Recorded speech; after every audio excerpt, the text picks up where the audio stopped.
Liftoff will start in T-minus 10 seconds. 10, 9, 8, 7, 6, 5, 4, 3, 2, 1. We have ignition. It's time! 17 seconds from Game 7 or from championship number 6. Jordan open. Chicago with the lead. Harper got a piece of it. It comes off. The Chicago Bulls have won their 6th NBA championship. Tying run at second, 2 out. Palmero over the head of Jenks. Uribe charges, throws. Out! And the White Sox have won the World Series. To the far side around the 8-yard line to Hester. Under it and to the middle with the 15 to the 20. Breaks free to the 25 to the 30 to the outside. 40 midfield. 40 30 to the coast. 20 15 Hester 5. Oh! Touchdown!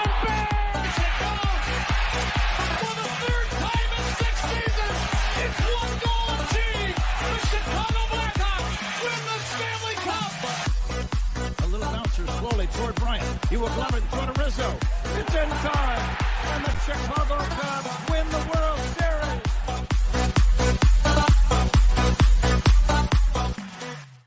What up, what up, what up? Welcome to Shawn and Maya in the morning on this House Music Bears Victory Monday edition. I'm your boy, the SuperBack, Shawn Sierra. Thanks for tuning in. Listen, if you're watching us on Facebook Live, well, then I guess you found us on Facebook. And if you're not following us on Facebook, what? Listen, go to Facebook, type in Sports Zone Chicago, click the like button, and now you're following Sports Zone Chicago. Simple. But wait, there's more. Go to the show's page. Go to Shawn and Maya in the morning and like that page as well. So not only will you be liking Sports Zone Chicago, but you'll be liking Shawn and Maya in the morning as well. If you're watching us on our YouTube channel, excellent. And if you're not subscribed to our YouTube channel, for real, listen, Linda. Listen, Linda. Go to YouTube, type in Sports Zone Chicago, click the subscribe button. Also, click the notification button. That's the little bell next to it, and that'll let you know anytime a show from Sports Zone Chicago is going live. Get it? Got it? Good. Now, if you're watching us on our mobile app, please don't tell me you didn't know we had a mobile app. Come on now. You got to keep up with the Joneses and them. All right, here you go. Wherever you get your apps from, it doesn't matter whether it's iTunes, Google Play, Amazon, Walmart, Kmart, 7-Eleven, Zayre, Zemsky, Macy, Montgomery Ward, wherever you get them from. You go there, you download it, you take this with you on the go. So not only do you get Shawn and Maya in the morning 3 days a week, not only do you get our other live shows throughout the week, not only are they archived there like they are on Facebook and YouTube, but I'll tell you what, we give you a slew, and I mean a slew of articles, thanks to my man Clarence Council III. Big up to Clarence for keeping you abreast of all articles Chicago sports related. Now, if you're watching us on our Roku channel, I like that kind of party, baby. And if you don't know, you better ask somebody. Sports Zone Chicago, we have our own Roku channel. So if you have a Roku television in the house, do us a favor. Download Sports Zone Chicago channel, the tile, right to your television. Put it right there next to Netflix, Apple Plus, Hulu, Max, Prime, Disney Plus, Paramount Plus, Stars, Showtime. Speaking of Stars, man, I caught season 3 of Raising Kanan. Woo! Good stuff. Put us right there in the middle. You can watch us on the big screen. And guess what? We're on the big screen right Mickey Ficky now. Yes, we are. Now, you can also tweet the show. You can tweet us at Sports Zone Shy. That's CHI. At Sports Zone Shy. Now, if you want to follow me, just me, personally online, you want to know what I did? Well, let me tell you what I did. You want to know what I did? Well, here's what I did. I made it nice and easy for you folks. Nice and easy. One handle. For Facebook, Twitter, Instagram, Snapchat, and TikTok, all one handle at the Shawn Sierra. If you want to follow my lovely co-host Maya Kai, you can follow her on Facebook and Twitter at the Sports Chica. If you want to follow her on Instagram because you're an IGer and you do it just for the gram, we'll just follow her at Maya_Akai. It's MAYA_AKAI. Man, we have a phenomenal show, but I need you to get interactive with us today. So whatever platform you're watching us on, whether it's Facebook, whether it's YouTube, whether it's our mobile app, listen, do us a question. Leave a question or comment on that particular platform. All right. It'll come up here in the thread. We'll put it on the screen. We'll incorporate it into the show, and that, my peoples, is what makes this the best Chicago sports show around. And that's you.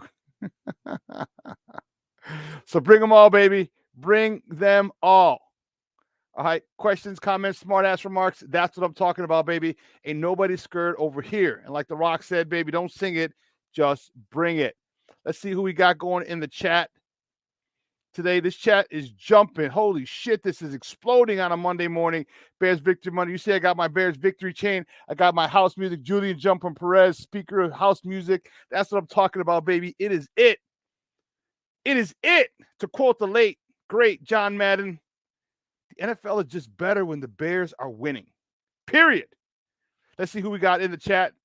Cornelius Squalls in the Mickey Ficky house. What up? What comes after Beatdown Sunday? Victory Monday. That's what I'm talking about. Levette Lee in the house. Good morning, mama. You're damn right. Go Bears. Be nice, Brian Hendren. What's up, Papa? Eric Sweeter today. The birds singing. Sounds better. It's great to be alive. Happy Monday. Bears victory, or Victory Bears Monday. Yes. DC, Derek Carter's in the Mickey Ficky house. What up? Bear the Mickey Ficky down, baby.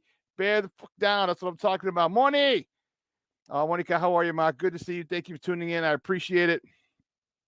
In the house, Shorty. Mr. Shorty's in the house.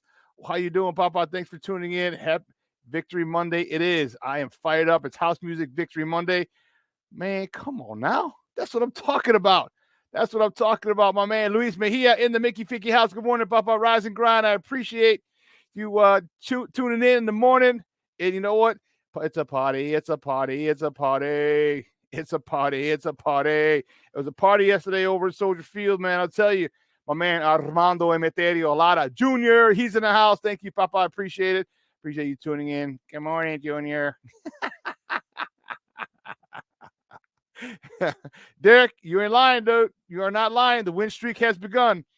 It should have been gone with the Lions a couple weeks ago, but I digress. We won't focus on that. We will not focus on that at all. All right, man. Everybody else, wishing everybody good morning in the chat. I love it, man. Woo-wee. I love the community, man. You talked about that. I went back and I did see it, a couple of plays. I'm gonna look more into it, and I'm gonna talk to him about it next time we're home.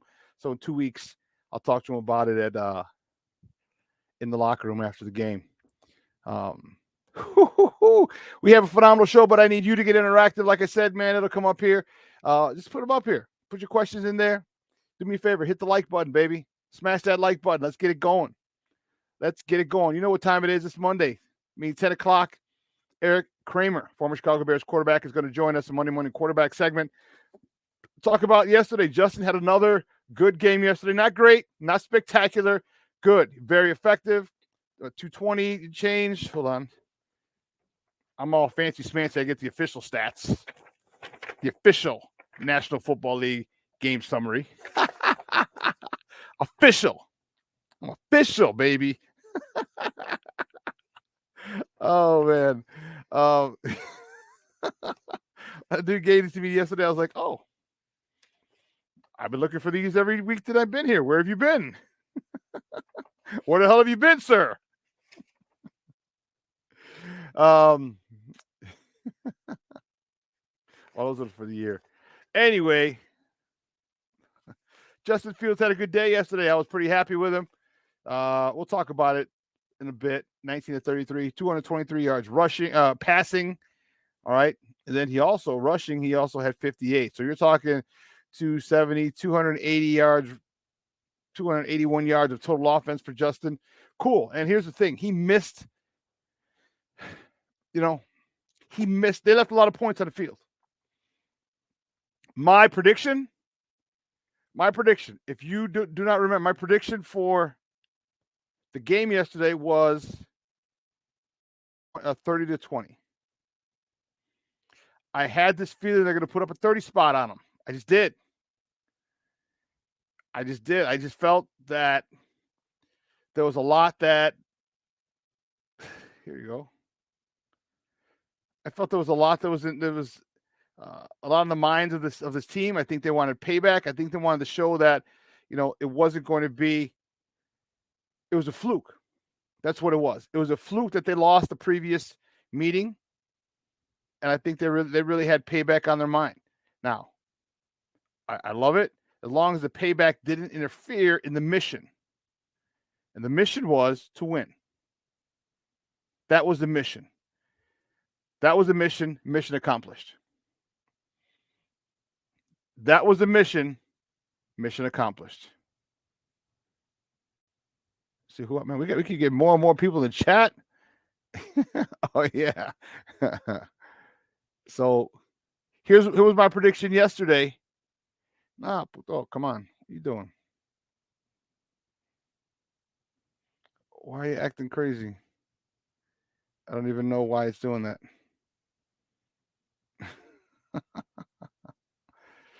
I have no idea why it's doing that. But my prediction was 30 to 20. And apparently I gave them too much credit. I gave Detroit too much credit. Or I didn't give our defense enough credit. Okay? I didn't give our defense. Look, here's my prediction from yesterday. 21 hours ago. 30 to 20. That's it. There was a feel. I felt it with this team, watching this team, listening to the interviews this week. It was just a feel that I had. It was a feel that I had that they were tired of it. All right. They're a good team that has had some bad bounces. All right. Some miscues all year. All right. You're trying to get on track. You start off 0-4, so people are still talking shit. Then you go forward, then you lose Justin Fields. Your backup quarterback comes in, goes 2-2, and everyone's like, oh, this guy's the next coming of Joe Montana. And there's no disrespect to Tyson Bagent by any stretch. Okay? But the anti-Justin sentiment that was there, and some of it still exists. A lot of it still exists. Now they're just focusing, instead of it being focused on Tyson Bagent, they're focusing on Caleb Williams, or they're focusing on the number one draft, or maybe not even just Caleb Williams, just whoever the number one quarterback is, the number one pick. We got to get a quarterback. We got to get a quarterback. We got to get a quarterback. But all this whole time they've stayed strong. This team, and Coach Eberflus talked about it, and I have my hats off to him. He talked about it's going to come. It's keep working. All right. Remember, I had said the same thing. Get back to the grind. Get back to your fundamentals. Get back to doing the little things. It'll happen. Here's what Coach Eberflus had to say yesterday in the post-game presser. You're on a win streak now for the first time since you got here. You just beat a team that came back to beat you 2 weeks ago. Do you have a hope that this could be a springboard? It's a win, but you hope it might carry a little more than a win. Do you know what I'm saying?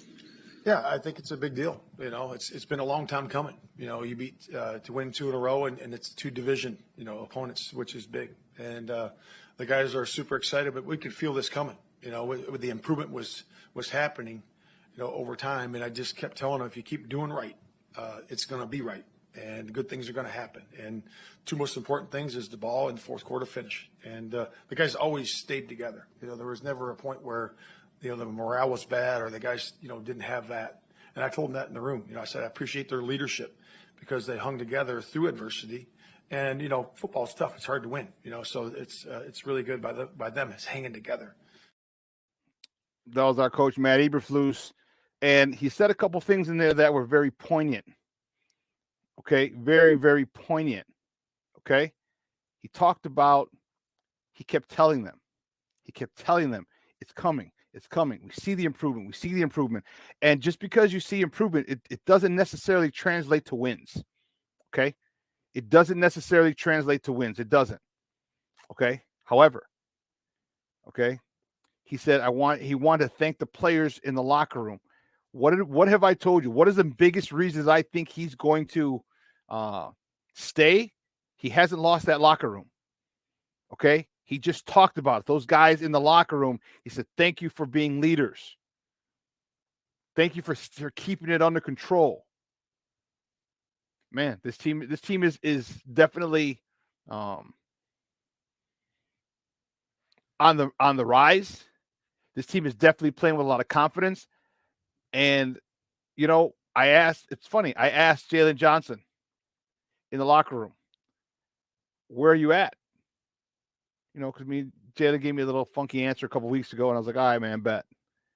But I asked him yesterday in the locker room about his confidence. How much confidence are you playing with right now? You guys the defense is swarming. You picked up the offense a little bit. How much confidence are you playing with right now? You personally and the defense?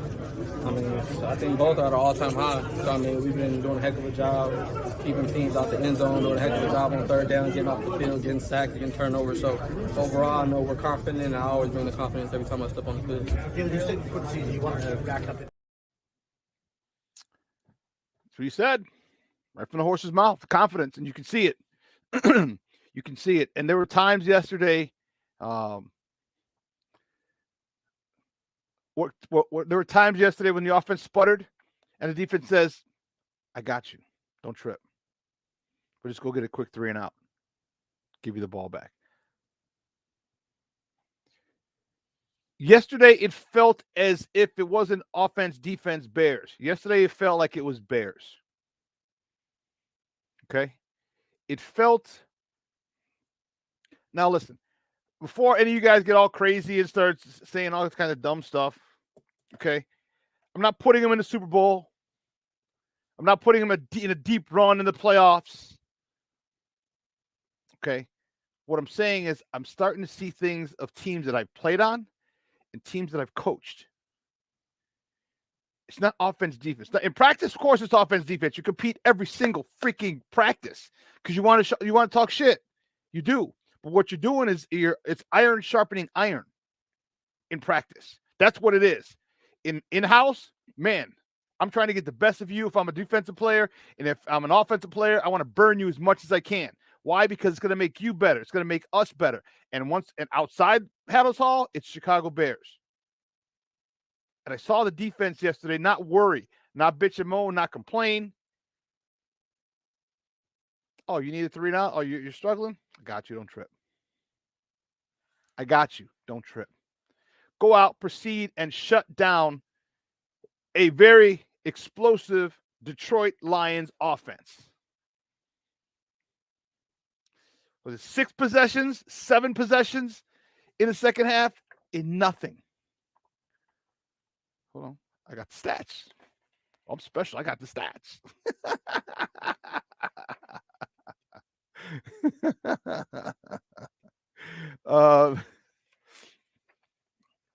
It's what that defense did yesterday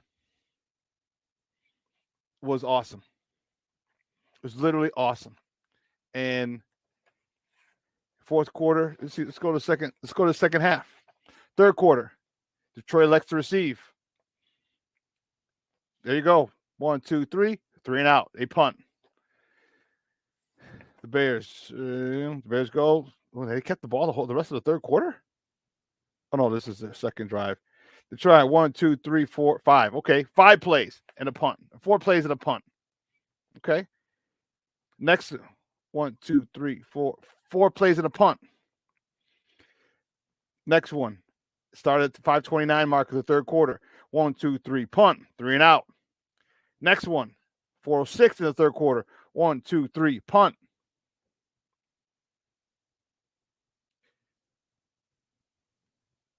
Next one. Yep. This is amazing. 1, 2, and a story. I mean, these guys, this defense showed out big time. Showed out big time.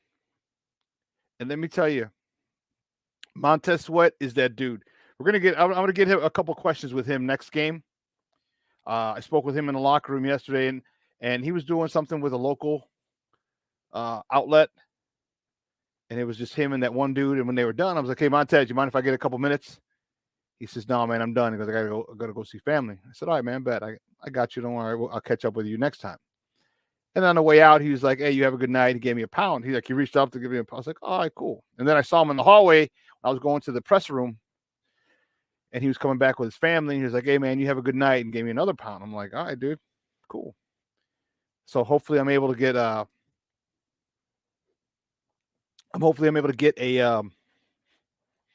couple of questions with him after next game. So looking forward to it.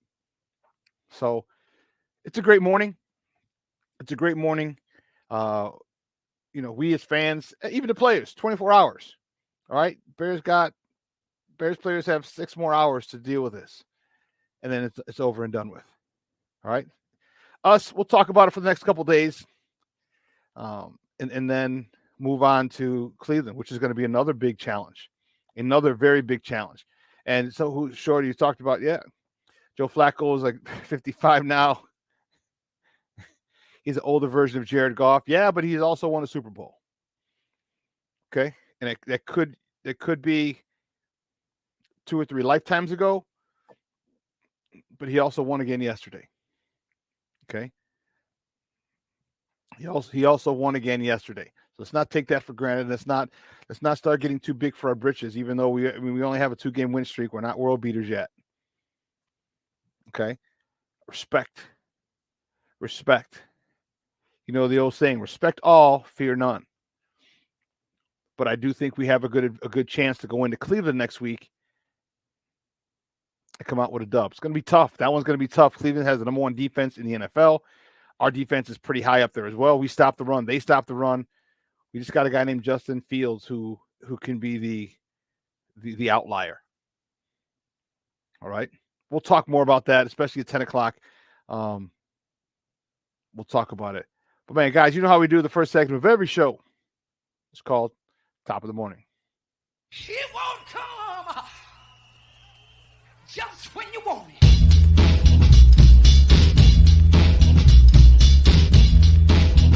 Top of the morning to you. Top of the morning to you. Top of the morning to you. Yeah, guys, you know. Did I even do that yet? Oh, did I even do that yet? What was I thinking?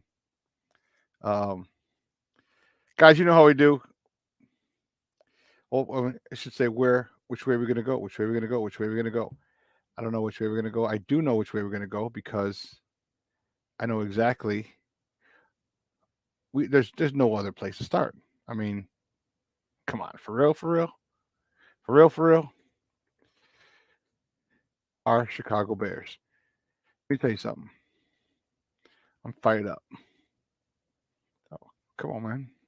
Go across. Our Chicago Bears. The Bears with a big win yesterday over the division leading Detroit Lions, 28-13 at Soldier Field. Justin Fields, 19 of 33 for 2. Actually, no, he didn't have 2,200 yards.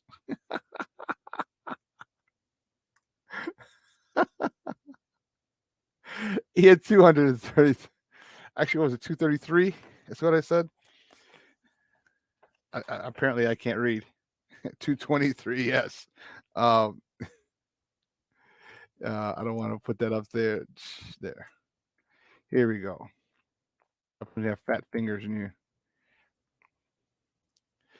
Justin Fields had 223 yards passing, a touchdown with an 88.3 rating. He also had 12 carries, 58 yards, and a touchdown. Deontay Foreman, 11 carries, 50 yards.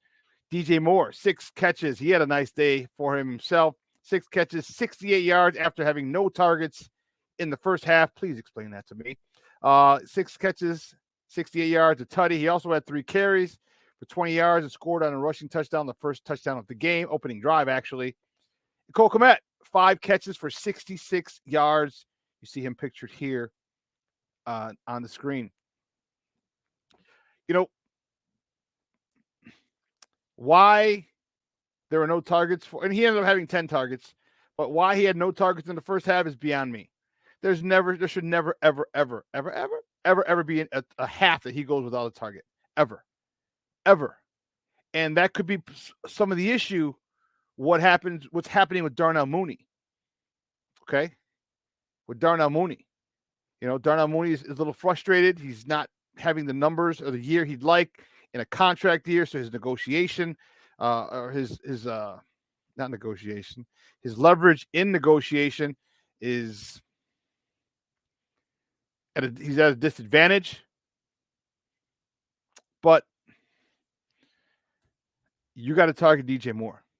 Sorry, you have to. You have to. And I think he understands that. Darnell Mooney had a nice play. I tweeted out yesterday. It was a beautiful pass by Justin Fields. Just past the outstretched arms of the defender. And Justin puts a mustard on that Mother Hubbard boy. He puts a mustard on it. Defender couldn't get it. Mooney caught it, turned around. I think he got some yak, another 15, 20, 25 yards afterwards. It's beautiful, beautiful catch. But you got to target DJ Moore in the first half. Stop the nonsense. Then they ran a 4th and 1 with the stupid ass fake tush push pitch to DJ Moore. This is why people are calling for Getsy's job. Now, if Eberflus had anything to do with it, he needs a kick in the ass too. There's no reason that you do something stupid like that. I tweeted out yesterday again, and I'll post it up here. It's frustrating when you see sometimes football is many times it's literally that simple. It's as simple as doing what everybody expects you to do and accomplishing it. That's all. That's all. Doing what everyone knows you're going to do and accomplishing it. It doesn't matter, because there's an old saying, it doesn't matter if you know what I'm going to run, you got to stop it.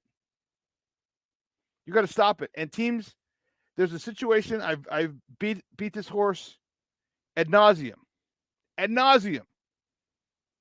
about what I want. I don't like their short yardage package. Actually, they don't have a short yardage package. They got some stupid ass little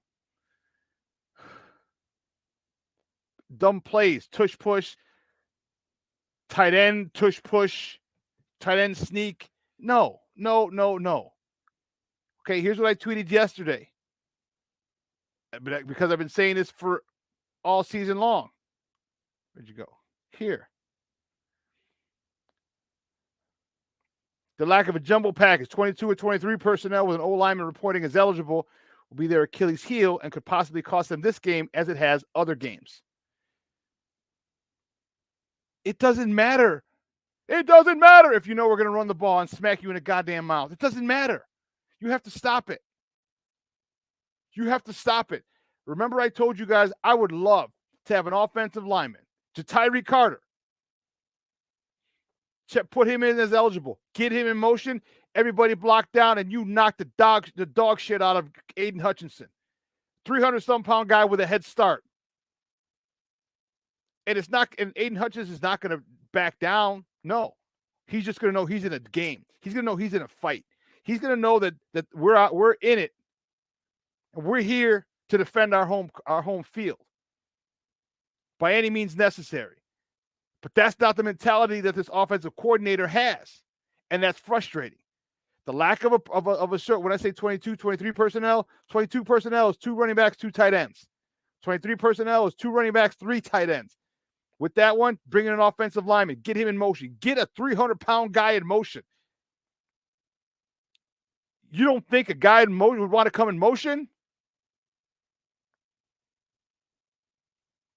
Man. You know what? We're going to take a quick break. Let's take a quick break. I got to get the warden set off to CrossFit. I go pick her up after the show. Take a quick break. And on the other side of the break, we'll finish top of the morning. I'm going to have a guy join us for the remainder of this hour. And don't forget Erik Kramer at the top of the hour. So don't go anywhere, folks. Keep it locked right here. Shawn and Maya in the morning on Sports Zone Chicago. Hey, it's your boy, the SuperBack, Shawn Sierra, and be sure to follow Sports Zone Chicago on all social media platforms, on Facebook, Instagram, and our Roku channel. You can find us at Sports Zone Chicago, and on Twitter, we are at Sports Zone Shy. Also, be sure to download our mobile app so you can take Sports Zone Chicago with you on the go. Time out. How are you feeling right now? Happy? Excited? Angry? Overwhelmed? One of the best things you can do for your mind health is to name what you're feeling. It can sharpen your awareness and help you talk about your feelings with someone you trust. Here are 3 questions to ask yourself. Where are your thoughts right now? In the past, the present, the future?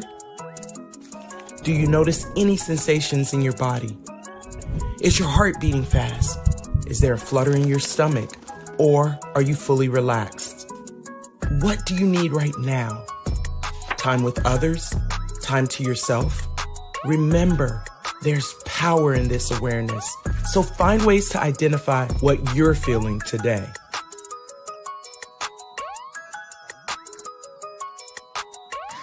Hi, guys.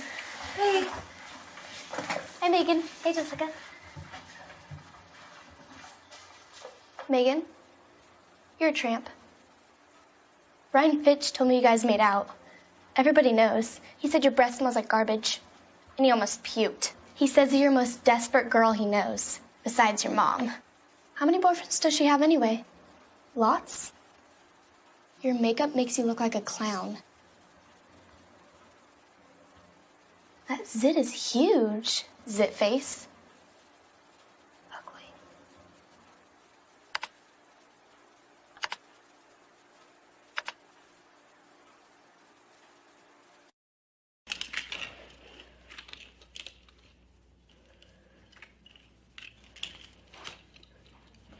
Hey, bud, what you doing? I'm playing with cars. Cars? Can you show me what a car does?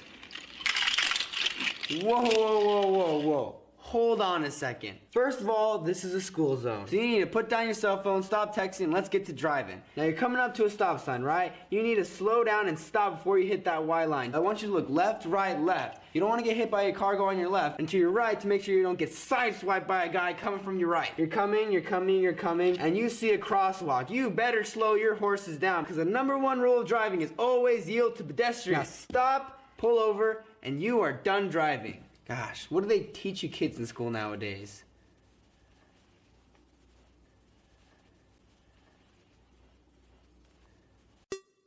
Hey, it's your boy, the SuperBack, Shawn, and be sure to follow Sports Zone Chicago on all social media platforms. On Facebook, Instagram, and our Roku channel, you can find us at Sports Zone Chicago. And on Twitter, we are at Sports Zone Shy. Also, be sure to download our mobile app so you can take Sports Zone Chicago with you on the go.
Lions are going to bring an extra man. Fields climbing the pocket. And there's that athleticism from Justin Fields into Detroit territory. He pops up into Kirby Joseph. They make sure they're all right. Justin Fields have been great. It's been later in the game that they have tried to figure it out. Nice run by Foreman. He's got the first down and he lunges towards the 30. 13-yard pickup for Deontay Foreman. He's going to line up wide. DJ Moore has only run the ball one time this year. He's going to fake it to Fields and run it for a second time this year, and he's into the end zone. His first career rushing touchdown in the NFL. Welcome back to Shawn and Maya in the morning on Sports Zone Chicago. Those clips courtesy of Fox. That was a Bears victory yesterday. Those were our Bears on the lakefront, beating the division leading. Let me repeat that. The division leading Detroit Lions. I'm sorry. Excuse me for Freudian slip there.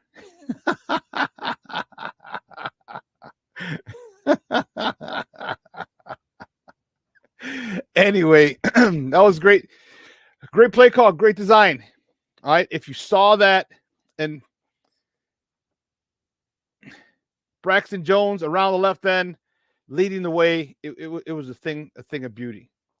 We're still on the top of the morning segment, but I want to welcome my guy. He's going to sit with us for the next half hour to the top of the hour. Man, guy that I really enjoy talking football with. Guy whose football IQ I respect. Sorry, my victory chain. Can't have anything in the middle of a victory chain. What the hell are you?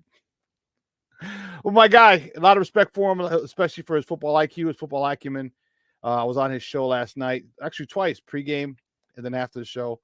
My man, Nomad. Nomad, what's up, Papa? Good morning. Man, good morning, man. You got me again this morning. I had a little too much celebration last night, man. That Jameson was flowing, up hanging out with my old lady, man. And boy. I mean, I literally just rolled up. I still got boogers in my eyes. I'm glad you can't see me. Wait, who this page of me and why? I got the coal out my eye. See who this page of me and why. I'm like, man, I see Shawn, man. We're gonna wrestle, man. Good Lord, man. But hey, I got up feeling good. I'm in a good mood, man. I had a ball last night, man. What a signature win we had last night. And I'm just happy. I was just a little too happy last night, man. I just rolled over and something said, just get up, man. And here I see this email from Shawn. I'm glad to be with you this morning. And welcome in, you guys, man. What's going on, family? Man, you know what? It's good to have you. And I want to talk a little. Definitely want to talk a little Bears before the top of the hour because we got my guy Erik Kramer coming on. And I wanted to talk. I know Sam was under the weather. I was wishing him. I texted him earlier. Said, hey, speedy recovery. You guys are good people, man. And Samo has been doing a phenomenal job here with us. And we love having him on. So, and then I was like, you know what? Let me talk some football. But let me get through these next couple of minutes of top of the morning segment. You could, if you want to chime in. I know you're a football guy, but you're a sports guy too. We just talk a little bit about some of the other stuff we got to go, and then we'll have the last 10 minutes or so of football chat. Sound good? Okay. I don't know if I know enough, but we'll see. Okay. Hey, no, so it's okay if you're not. That's cool. The next top of the morning topic: the Blackhawks, baby. The Blackhawks with a big loss. Actually, I shouldn't say big loss. We knew they were going to lose. They're still in rebuild mode. All right, Blackhawks fall to the Washington Capitals 4-2 yesterday. Over on the west side. Soderblom, he stopped 23 of 27 shots. Kurashev and Murphy each lit the lamp. Kurashev for the 6th time this season, Murphy for the 1st. And the phenom himself, Connor Bedard, with 2 assists, 11 and 12 on the season. Seth Jones had his 11th helper, and Kurashev, in addition to his goal, had his 10th helper of the season. Tough for the Blackhawks. We understand what they're about. We understand the fact that they're in rebuild. We understand the fact that they don't have all the pieces around them. And the only thing we can hope for is the development of Connor Bedard. And this kid is, if you haven't seen this kid, I'm telling you, go get your tickets now. I saw him in his first home game of the preseason game earlier this season. Me and Jason went, and this kid is the real Mickey Ficky deal. You follow hockey at all, Nomad? Man, I wouldn't know Connor Bedard if he kicked me in my butt right now. I ain't gonna lie to you. I ain't gonna hold you, Shawn. Man, I do not know. I have no idea who he is or what he looks like. Hey, well, let me tell you, just as a Chicago fan, start looking him up. This dude is, let's put it this way, he's the next generation. Every 5 or 7 years or so, it comes along a talent, a dude. He's that dude. He's that dude. He's 18 years old. He's been the number 1 prospect since he was 14. And trust me, he's that dude. He's not in the Gretzky category, but he's in like the younger, like the Connor McDavid, the Austin Matthews, these younger guys every 5 or 6 years. He's that dude. So he's gonna put it this way. He's gonna get black folks back into hockey. Damn. You talking about somebody who never watched the game. Man, I was looking on that hellscape of a app called Twitter when it happened. I mean, people were talking about him like he was the next coming of Michael Jordan or something. I'm just like, man, I mean, the excitement on Twitter, I was just like, it made me want to get excited, but I didn't know exactly. When I tell you I don't know nothing about hockey, it's like that, lacrosse, and certain other competitions. I just have no idea what's going on. Never seen one game of it. It's just like a foreign country to me that speaks a foreign language. I have no idea, man, but all I know is the fans are excited about them, and it's good to see the fans excited about something. So, bro, whatever's going on with it must be good. Bro, when there was a draft lottery for hockey, and when the Blackhawks won the lottery, they didn't even draft. The draft was a couple months away. When they won the lottery, within 90 minutes of the Blackhawks winning the lottery, they had $3 million in season ticket sales within 90 minutes of them winning the lottery. Wow. And then within 36 hours, it was like up to 5 or 6 million. They know what this kid is about. Wow. This kid is the real dude. The draft was still months away, and Muggs was like, "Nah, I gotta get my ticket." Man, over $6 million in 36 hours. Crazy. So when you see the games, do you see all the flashes and do you see? Hell yeah, bro. Okay. Oh, dude, he looks like he's a kid. He's 18 years old. He's a kid, little scrawny kid, and he's got the heart of a lion. He's got the Mamba mentality, the Kobe mentality. That dude, he is aggressive. He realizes he was the best at up to this point, and he wants to prove he's going to be the best here. Like he's got it. You know what I mean? It doesn't matter what sport. When you watch a dude in a sport who's got it, he's got it. He is not afraid. He's not shy. He understands he's a little light in the ass. He's going to hit the weight room. That's fine. But he's got it. That's what I'm telling you. He's got it. I don't know, man. I can't even lie to you, man. I can't even get interested in hockey. I don't know. The Blackhawks will win the next 6 world titles, man. I don't know if I could get interested in it. It's just not something that's in my DNA. I can watch baseball is probably the least observant I am on most sports, and I'll actually watch baseball sometimes. But when you're talking football and basketball, you'll get a lot more from me. But hockey, I just don't see it, man. I can't get my mojo ready for that. I can't. Well, I've been around a long time. I worked as an Andy Frayne usher in high school, and so I used to work the old stadium back in '88. And the last time the NBA All-Star game was here, before a couple of years ago, and man, I got to watch the hockey games, and the hockey games were actually more exciting than the Bulls games. And they had Michael, Scotty, and Horace with their rookie year, Charles Oakley's last year before he got traded. And man, I was like, damn, these hockey fans are. And when I first started, I was in the second balcony. That's where all the rowdy, all the hoodlums are, all the hooligans. And man, it really got my passion going. Like, dude, this is crazy watching and watching some of the great players of that generation and meeting them. Man, it was dope. But I digress. Let's move on. Hey, a couple of my college friends wanted me to go to the hockey game with them, some game, and I was telling them, man, I don't know nothing about no hockey. Why would I go? He was just like, I was like, man, I'll just be in there drinking all the time. And he's like, that's all everybody else does. And sounds like you're a perfect fit. I don't know, man. Maybe one of these days, man. Oh man, that is crazy. Well, listen, speaking of the Blackhawks, one more thing. The Blackhawks travel to Edmonton tomorrow to face Connor McDavid, one of the other. He's 8 years in the league. He was the last dude to come in.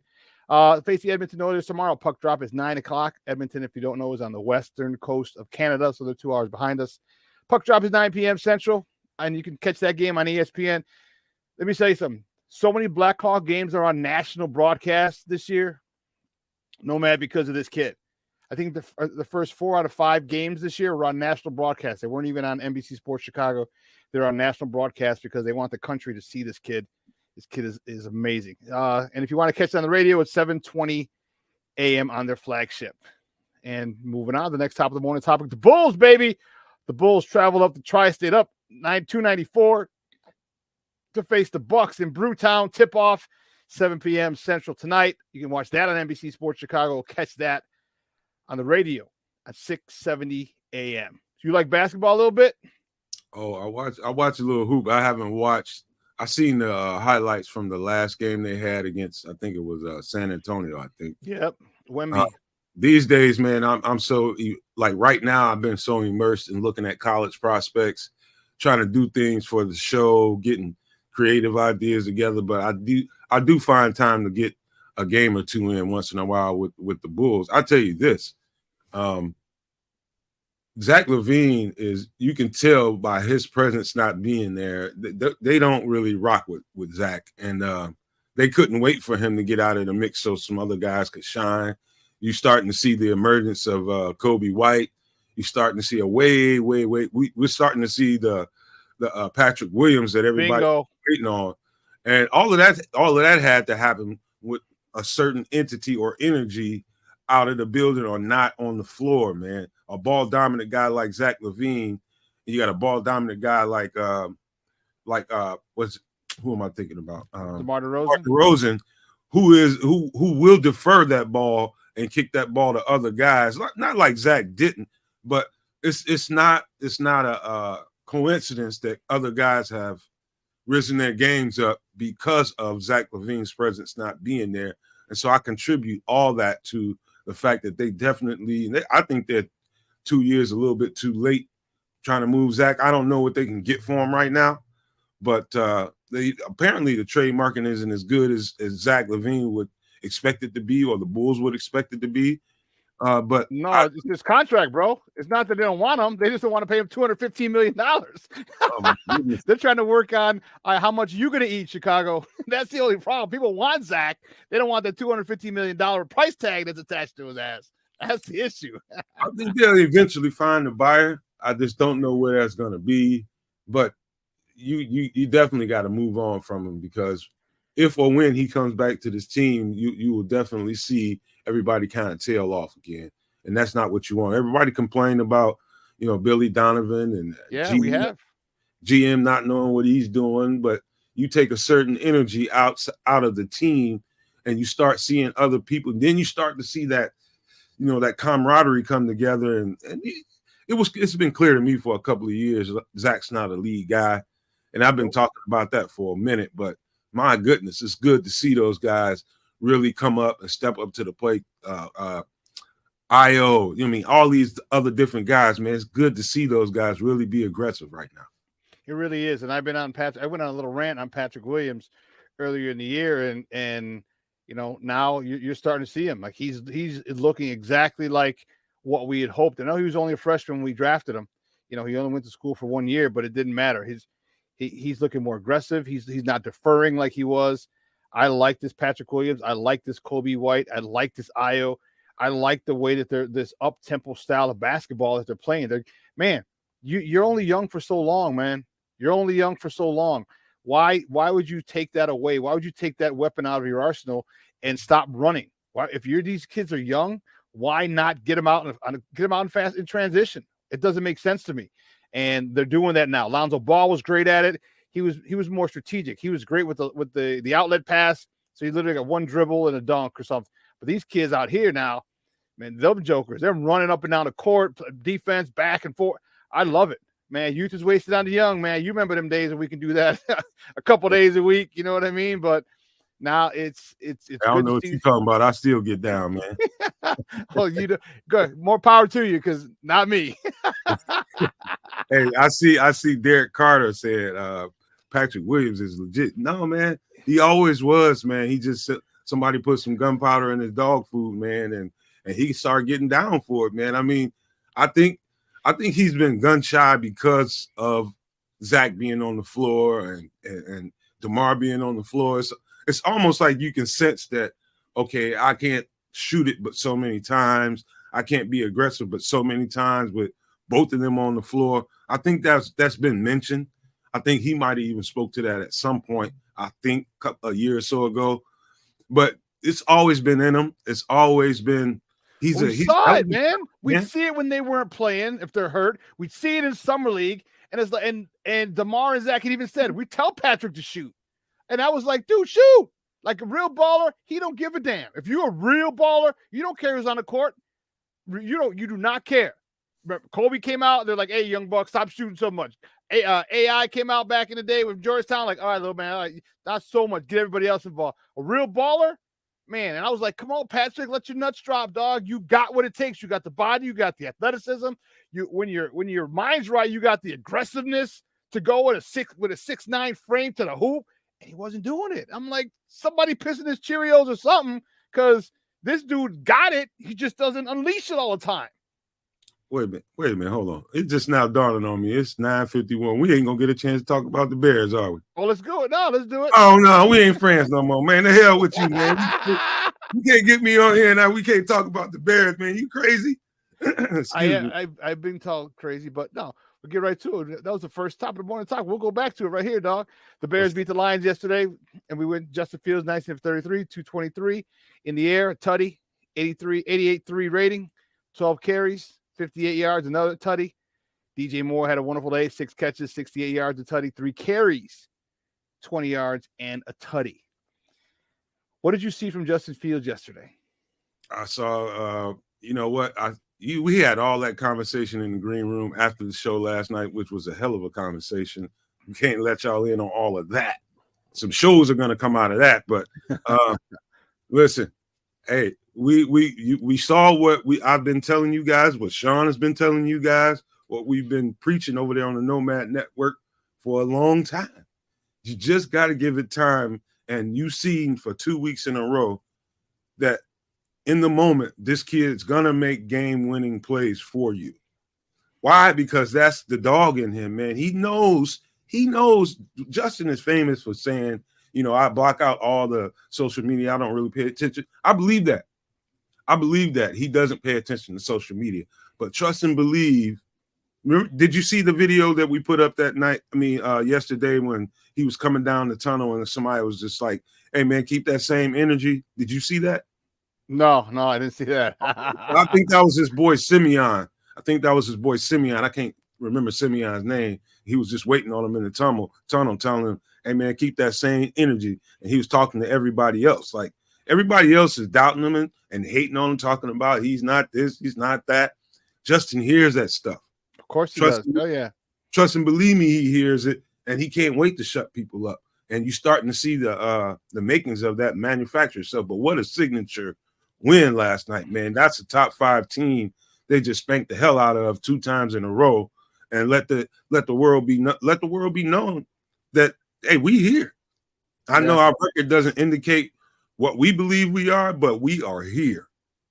And you're going to see more and more of that moving forward. I agree. I agree with it. And you know what? Everybody in this microwave society, people want to use stats and numbers can be manipulated any way you'd like. All right, to prove to back up your agenda. Well, you know, there's nothing. Here's the one thing there's an eye test that people sometimes just fail to acknowledge. But the throw last week against Minnesota, he stepped up and put some mustard on that one to DJ Moore to seal it. And then yesterday, the throw on that free play, he saw the safety come down, so he knew what DJ Moore was running, and the fact that he just hits him. I mean, that's how many times did you see the Bears hit a free play and they throw a screen, or they throw a quick out, or they throw a hitch? That wasn't yesterday. They got the free play. They went for the home run. 4th and 13. That is aggressive. That is the thing that I like. That is like, oh, man, we got you by the short and curlies right now because it's a win-win for us. Let me just take this shot right here in case we got it. There it is. You know what I mean? That aggressiveness is what I loved about Justin Fields yesterday. So what's cracking, Brandon? I see it. How's everybody doing in the chat? Good morning. Be nice in the house from the left coast. He's coming West Coast, baby. That's right. Hey, that was some Aaron Rodgers shit you just saw. Yeah, it was. It was. Aaron Rodgers and Randall Cobb. How many times did we see that shit? That's you know, people think. So I think sometimes people think I'm out of my mind. I'm just too much of a homer. I guess they don't think I can be fair and objective towards Justin Fields. But when I talk about Justin Fields, you got to understand my mindset when I talk about him. I'm gonna tell you exactly what I think, Shawn. And this might sound a little bit cocky, but since I was a child, you know, I've been having that it label tagged to me, man. It's attached to me as an athlete. You know, people saw something in me that early on in my life that I didn't see in myself. But as I got older, and start to trying to, realize what the it factor was and, answer the expectations on me, I started realizing it's a hell of a steel determination, a resolve mixed in with ability and just this. He's got something in him when people need to really perform and make something happen. Everybody else looks up. You look around, you see everybody else, they shy up. This kid runs to that moment. He can't wait to do it, bro. Yes. The it factor is real. And so I see every bit of that in Justin Fields and some. And so when I get giddy talking about Justin Fields, it's just not something I'm pulling out of my behind. I just see that it factor in him. And I know that what comes with that is miraculous plays, just in the moment decisions that, and I mean that like that one pass to what's his name? Tyler Scott a couple weeks ago. No. Oh, okay. A couple weeks ago to Tyler Scott that he dropped because he kind of throttled down a little bit and couldn't keep up with the ball. That's a Super Bowl winning throw at a time and at a moment when you really need to have it, and it was a dime. Absolute dime. And when you see stuff like that, you see it here and there, but now you're starting to see it more and more often, those game-winning plays. And when the situation provides itself, that shot to DJ down the field for the touchdown, he's going to turn that into the norm, guys. That's going to be the norm. It's not going to be snapshot moments. That's going to be the norm once he gets really, really comfortable with what he has to do. Telling you guys, we got the dude. It's just about being okay with it. Our old drunk uncle Hawk Harrelson used to say, and it's a baseball term, but it's also, we could imply it to all sports. Like, they were talking about a home runner. He goes, don't tell me how many you hit. Tell me when you hit them. All right. If you're up 5 runs and it's the bottom of the 8th and you hit another one, well, who the hell cares? All right. But when you're up 1, all right, they've been on, or you're down 1 and you got 2 on. Is that when you hit them? Or you're going to just pile on, or you're trailing by 10 runs and you hit a solo homer? And no one gives a damn at that particular point. They need to be done. They need to be hit when they're needed. Justin Fields stepped up in Minnesota game, that deep shot to the deep in route, the dig route to DJ Moore. And then yesterday got the free play. That was a dagger. That's a dagger. That's what winners do.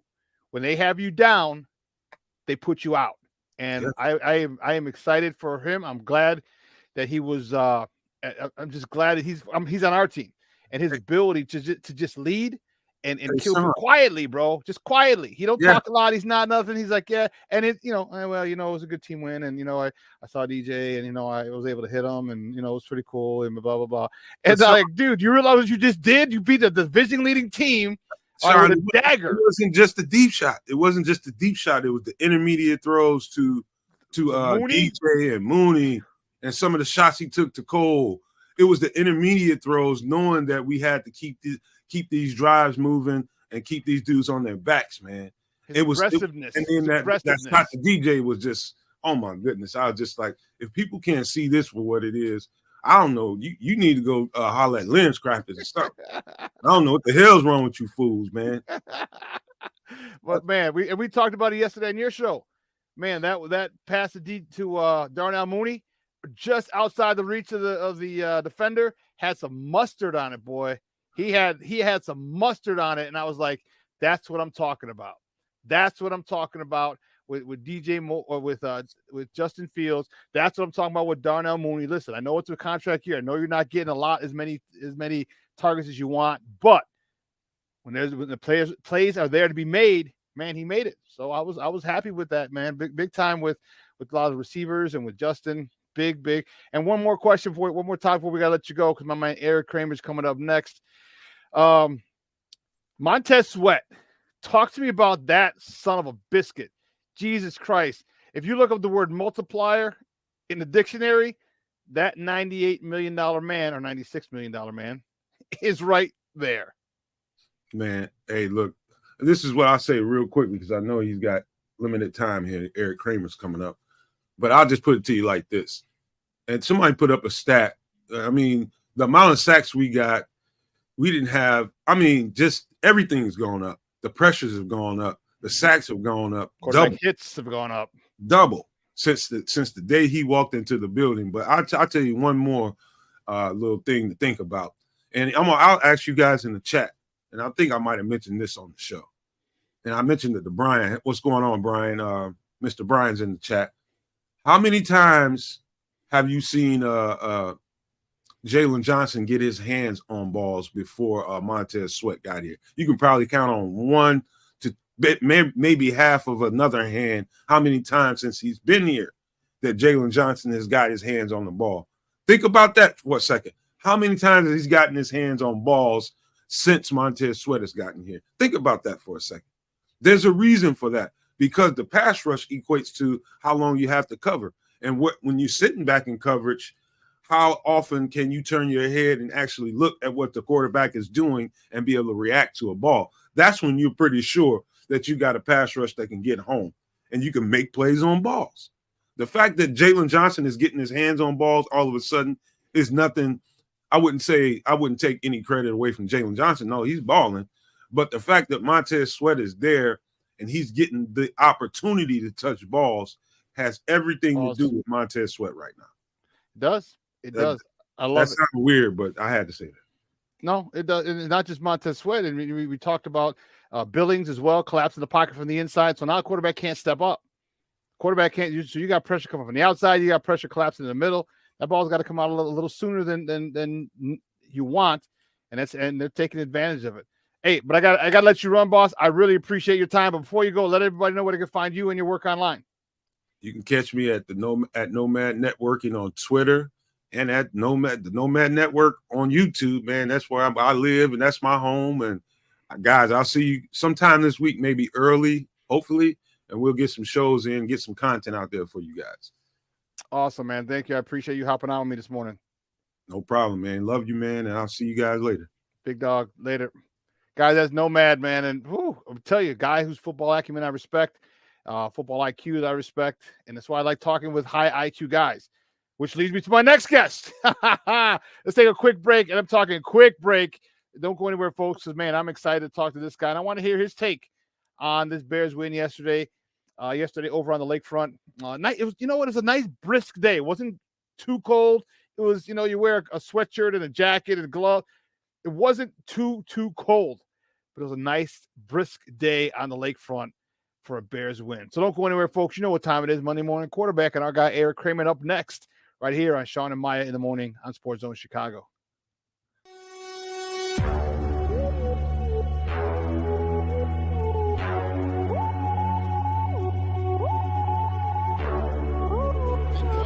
To run for 17, back he goes, here comes Chubb, there goes the ball, touchdown, Jones will walk at the left tackle, time for Fields, now he'll accelerate to get the first down, and break tackles, and he's off to the races, and he got a terrific block. For every generation, it has started with the call to serve. Discovering the purpose and the belonging earned with the title. Learning to dig deep and push through adversity together. Defending our nation and its people. It is a life of great worth and reward. But Marines are never really finished serving. Their commitment comes full circle, visible in communities across our country. This is Semper Fidelis, always faithful, always Marine, marking a path for the next generation. So Fake to Herbert.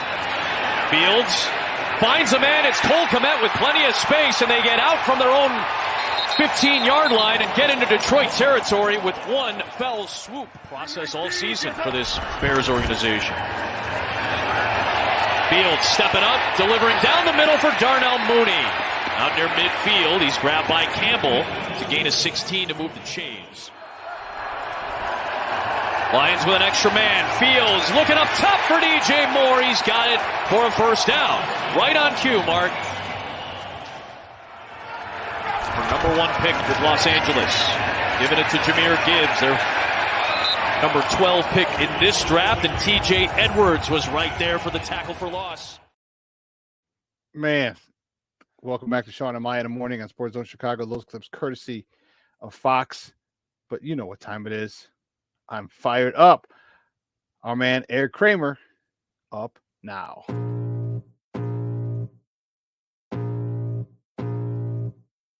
I can feel the blood creeping up from the heathens. Got will, got fight, got pride, got reason. If they wanna go eat, then you know I'm gonna feed them. If you're coming for me, hope you're ready for a demon. I got eyes in the back of my head, I'm seeing. Take me for granted and you know I'm leaving. I'ma take what's mine with the webs I'm weaving. I could take this crowd from seeing to believing. Got a taste for blood and my tongue keeps bleeding. From the words I spit, so sharp, so freezing. So Erik, what's up, buddy? Happy Bears Victory Monday, baby. How you doing out there on the West Coast? You don't get to say that very often, do you? Happy Bears. No, I don't. Yeah, right. So I'm living the dream just like every other Bear fan. Let's get right to it. Talk to me about that game yesterday. Big game yesterday. Detroit, the league, the division leader. So anytime you play your division leader, it's a big game. But also, there's a lot of questions. Could the Bears win their second consecutive game? Something they hadn't done under this regime. And if they did, or if they were able to accomplish that, it'd be the second division foe that they had won, and they hadn't won a division game until the last game. So, talk to me about how this team came out, and then we'll talk about QB1 after that. But overall, how did this team? What did you like about the way that this team came out yesterday? Well, I think you just hit the nail on the head. Everybody today talks about things that are trending. Well, when is the last? You just pointed out that the Bears haven't trended in a positive direction in years. So to get back-to-back wins, both in the division, the thing that stood out to me right away was how stifling this defense was. You know, you showed a couple clips there in the highlights. They did give up a few runs, but by and large, I mean, second half especially, they took one of the best NFL offenses. I don't care who it was, it happened to be the Lions, and snuffed them out. Running the ball, can run it, can throw it, can protect, caused a bunch of turnovers. I mean, it was winning football defensively 101. And it's what every Bears fan thinks of back to the 80s and the 85 team especially, and some of those great defenses they had. And that's the formula for building and winning in the long term. 7 consecutive drives in the second half without points. This defense shut them out. All 7 drives that Detroit had in the second half. That's big time. That is, and again, you mentioned it. This is not an offense that's trying to find itself. This is not an offense that is on the rise. This is one of the best offenses in the NFL. How good is this defense? Well, I think they've been building sort of all year, right? I mean, it started to take place in the offseason when they signed a couple of linebacker free agents. And I think the addition of Montez Sweat kind of really put them over the hump.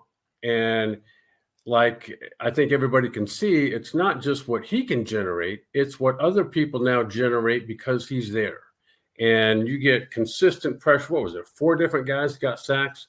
And which lead to, you know, as you were talking about earlier, it leads to faster decisions that have to be, the ball has to get out. And Jared Goff isn't Justin Fields. He can't escape pressure in the same way. So if you're not checking the ball down, you're throwing it away. Or you're throwing interceptions, which is exactly what happened. And so I think those, you know, that is what I see over, and I think everybody does, over these last, 3, 4, 5 weeks, this defense that the Bears have thrown out there every week can play with anybody. They can. And you know what's awesome about it is that I love, usually I see offense, Bears defense. Yesterday I felt Chicago Bears. And I'm not saying it's a bad thing because in practice it's always offense defense. It's always I'm going to try and whip your ass. They're going to try to whip my ass. I'm going to try and But what that is basically iron sharpening iron. All right, because you want to know if I can talk shit to you, if I can beat you, I need to know that you're not going to fold under pressure in a game because they're going to talk just as much, if not more, on a Sunday. So it's during the week, fine. But yesterday, Eric, I felt that this team was so unified. Not that they hadn't been before, but there was a different level of unity with this team because anytime that the offense struggled, defense is like, I don't worry, I got it. We'll go get a quick 3 now and get you the ball back. How vastly different yesterday was, right, from say the first month or two of the season, and it looked like it looked like a complete team effort, and they've got nobody ever talks about them, but they got one of the best kickers in the league in Cairo Santos, and it's just fun to watch, as you were pointing out, how it's a very they kind of fit nicely together, both what the offense is doing, what the defense is doing. Justin Fields is actually coming alive, which has been nice to see. And the offensive line's playing well. It's just a really, like you said, it's not one or the other. It was both. And I think this is probably start to finish the best the Bears have played in one game in, what would you say, 2-3 years? I think that's about fair. I think definitely since this regime has been here, it's probably the best game, but the most complete game that they played. And as I said, it just seemed like the defense like, oh, you need us to do this? I got you. Don't worry. Hold on. Make a quick drink of water because you'll be right back out after this 3 and out. And the confidence. I asked Jalen Johnson yesterday. I played it before, but I'll play it again. I asked Jalen Johnson, like, where's your confidence? Here's what he said. How much confidence are you playing with right now? You guys the defense is swarming. You picked up the offense a little bit. How much confidence are you playing with right now? You personally and the defense. I think both are at an all-time high. So, we've been doing a heck of a job keeping teams out the end zone, doing a heck of a job on third down, getting off the field, getting sacked, getting turnovers. So, overall, I know we're confident, and I always bring the confidence every time I step on the field. David, you said before the season you wanted to back up. Enough said. Man. Next. Yeah. And that's you can feel it. You feel in the locker room, you feel it everywhere. It's just. And look at you. You even got the turnover chain on today. Oh, man, you know it, man. You know it. I was so excited. I wore it to my buddy's bar that I stopped at after the game. I wore it. You got the chain on? I'm like, there's the sun rise in the east, and I unbuttoned my jacket. They're like, yeah. I'm like, I'll wear it tomorrow too. And all my friends were texting me, Victory Chain Monday. Victor said, you're damn right, baby. You're damn right. Let's go to the offensive side of the ball. Justin Fields, 223 in the air, 60 something on the ground, a touchdown running and passing. Talk to me about his play yesterday, in how critical it was yesterday in that win. There's no denying that I believe, this is my belief, I believe he has benefited so much from stepping back when he was injured and watching Tyson Bagent operate. Because that kind of looks like he's the more athletic version of that. Not that Tyson Bagent isn't athletic, but the decision-making out of Justin, the accuracy with which he's throwing out, anticipating throws, that's a great combination. And it wasn't like he lit it up in the first half, but he, like the rest of the team, composed themselves and just came out in the half that matters the most, which is the second half. And the way you finish a game after making some adjustments at halftime speaks volumes, I think, to his sort of, we can all see it, the education that's unfolding, and I think we've all, especially early in the year, you get sucked in after one win, like, oh, here we go. Well, I think this sort of does, to me, seem like the coaching staff has stayed the course, starting with Matt Eberflus, who's weathered a lot of storms just in this year alone, and yet stayed consistent. The players seem to have all bought into that, and there's still quite a few games left to play. What is it, 4 left? Four left? So, if they keep playing at this rate, I think they're going to get over the hump, and then I think have a good offseason. And who knows? They could make the playoffs. There's still an outside shot. Oh, they are. Eric, during the graphic, in the hunt. I was like, what the hell is that? In the hunt? I almost had to I almost had to look twice, right, to see. But I think it's, we thought this last year at around this time, and we're disappointed to start the following season, which is now the one we're in. But not everybody progresses at the same rate, and who knows? But I just think that from what we're seeing right now, if we don't think too far down the road, these last 2-3 weeks have looked pretty good. Guys, we're joined by former Chicago Bears quarterback Erik Kramer, talking Chicago Bears football here on Shawn and Maya in the morning on Sports Zone Chicago. One of the guys wanted me to ask you about the throw, the timing throw from Fields to Kmet on a quick out on the left. How awesome was that throw? How next level was that throw? Well, I just think it goes back to he's to me he's been doing that a while now, not just yesterday. Right. And I think just watching his confidence grow, like your own confidence starts, you have to earn it yourself by doing whatever it is you are doing at, a higher and higher level. And succeeding, yeah. And so we've started to see that progress. And I think it wasn't just one throw yesterday. It was several throws. And how about the one to Kmet coming across the middle off that play action throw? And then obviously the one to DJ Moore. It just the offense, because of Justin Fields, looks like, and because of those around him, especially the offensive line, looks like it's evolving. DJ Moore is ridiculously good. Monster, dude. And monster. Strong and big and doesn't get bumped around. In fact, bumps the other guy around. Yeah. And there's players on this team. And it's fun to watch now. And I know I don't want to get carried away like it's always going to be this way. Let's take it one game at a time. But yesterday and for the few games that we've seen now, Justin back from injury, it's looking good. Talk to me about the mentality. All right, and you may have caught what my man Nomad said prior, but that 4th and 13 when they got I don't know if it was Anzalone, if it was I think it was Hutchinson, yeah. And so they knew they had a free play. How many times, did we throw it out or a curl or a slant, as opposed to us seeing Aaron Rodgers throw into freaking Randall Cobb wide open and down the sideline for years? And that didn't happen yesterday. Justin went for the kill shot and got it. Talk to me about the mentality, the killer mentality that you're starting to see from Justin on that play alone. Right. And to go back, and I don't want to go on and on about it, but they jumped offside, which then didn't cause anything for the Bears to do wrong. Right. And so Fields calmly drops back. The offensive line does their job and doesn't just throw a ball that DJ Moore catches. It was pinpoint. Anybody could have caught it. And it was well thrown, well timed.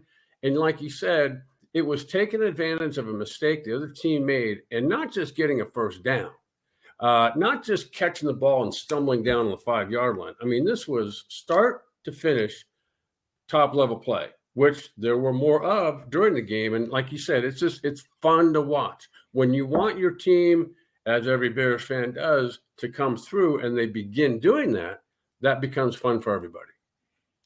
What about the penalties, the lack thereof? There was a young man, Josh from Clocker Sports, in the press room yesterday and asked Coach Eberflus, give me your thoughts on the lack of penalties. Will they have 4, 5 penalties for 50 yards, 50-something yards? Whatever they were is insignificant. Yeah. Right? And so, unlike the Kansas City Chiefs last night, who are blaming the refs for them losing. No, Kadarius Toney, once again, screwed up. And there's a flag that goes along with that. That's not the referee's fault. They're doing their job. It's what they're hired to do. And they get critiqued and analyzed after games, and there's going to be no problem for the referee to that flag, by the way. And so the Bears' lack of that speaks to me of everybody is bought into what they're doing. Everybody's taking care of their responsibilities. They go in with the right mindset. The coaching staff obviously coaches in a disciplined fashion during the week. There's been everybody's been on that page. And despite all the other people, which have included you and I at times, that are critiquing what's going on. But within that organization, they're all on the same page, and it's showing up. And now they're kind of hitting their stride in a way, and kind of have. I guarantee you, they're not saying, "See, we told you guys." They're just going about their job like they do every other Monday or Tuesday or whatever day of the week it is. And that's the resilience, I think, that it takes to one day eventually get over that hump for good. Let's get into this is a real deep football conversation. The job security of Matt Eberflus. Okay. Many people have called for his job all year long. Okay. I think even I did at one particular point. But then I sat back and I forgot, and this is what we fans forget, the politics of football. Okay. Matt Eberflus took this job knowing that they were going to gut that defense last year. Okay. That conversation had to have been had. There's no ifs, ands, or buts. Give me your thoughts, because a couple of weeks ago, I'm like, no, he's probably going to stay. He's probably going to stay. And I was like, get rid of him. He don't do this. He don't do that. I'm like, well, first of all, he's a rookie head coach. He's going to make mistakes. Chill the hell out. All right. We all make mistakes. Okay. It's different for being a coordinator to being the head guy. That seat is a lot hotter, a lot brighter than a defensive coordinator position. Okay. But what are your thoughts of him saying, hey, listen, we're going to gut this. It's going to rip your soul out to its core because you're a defensive guy and you're going to have jack shit on the defensive side and you're going to get abused. But I'll take care of you on the other end, next year if it starts. I'll basically pay it forward, pay back next year because what I have to do this year. Do you think that conversation? Do you think a conversation like that went about? Like, don't worry about your job security. Maybe not after 24. After 25, we'll start to look at it, but not 24 because we gutted 23. We 22, 23. You're getting everywhere, adding pieces, and then 24. We'll really make the assessment. What's your thought of the likelihood of that type of conversation happening between Poles and Eberflus? I don't know, because I wasn't in there when those conversations, if they were taking place at all. But I do think that Ryan Poles and Matt Eberflus and Kevin Warren and those about that are making in the positions to make those decisions are solid people to begin with, and solid people don't make rash decisions. And you kind of mold things together. Obviously Matt Eberflus and Ryan Poles have been on the same page for pretty much everything. Yeah, they have. And so Ryan Poles has come under heat. Matt Eberflus has. I, like you, have early on in the season could not figure out what they've done that's been any better than what they did last year. But clearly, they've stayed the course, and I think Matt Eberflus should get a lot of credit, big time, for keeping his train, which includes everybody on that train, keeping them pushing forward. And if you look at the comments that a lot of the players aren't just making today or about the game yesterday, that they've been making all the way through, this team buys in to Matt Eberflus and this program, and they're all happy to be here. And it's starting to show up in the way they play, not just a play or two, but consistently over a game and hopefully games as we move forward. Dude, I'm glad you put that on cue. Here's what Montez Sweat said. All right, this is a really tight group. Eberflus is a great coach. He keeps us motivated. A lot of respect for him as a coach. Talk to me about. We've been in locker rooms. Talk to me and let everyone know how difficult it is to do what Matt Eberflus has done. And by that, I mean he has to maintain that locker room. He has not lost that locker room. We've seen other teams with a 3 or 4 or 5 game losing streak, and you got people chirping at the media, chirping on Twitter, chirping. This joker lost 14 games in a row. And not once did you hear somebody come out and say this is bullshit, blah, blah, blah, blah. This coaching and, they suck. Nothing negative. Talk to me how important, first of all, how difficult that is, to how important that is for him staying and keeping his job, because I don't think he's going anywhere, especially not after that. And then if they can win again next week, but just after that and this week, I don't think he's going anywhere. Okay. to your point about how difficult this would be, so damn near impossible, really, because the overall record, I don't know what it is, but it's very few wins to a mountain of losses.